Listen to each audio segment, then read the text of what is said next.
So in your new NEXA, the 72 volt, here is a little bit of a naked one. And the reason why it's naked is because we're doing a lithium upgrade. They don't come with lithium, so we've got a few orders with that. But in a 72 volt system, there are 6 batteries. 4 of them are under there, and 2 of them are underneath the seat. So that's just neat. That's about it, really.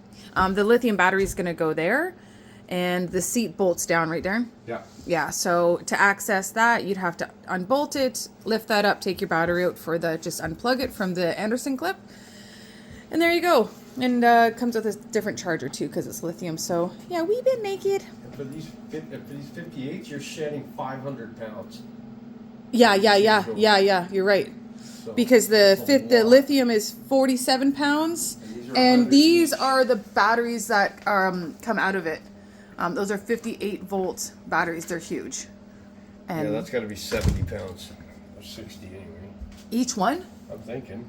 No, because a 45 amp hour is 22 pounds. You're just strong. Sure? You're just strong. Oh God, we'll have to measure that. I think about 30 pounds. Okay, bye.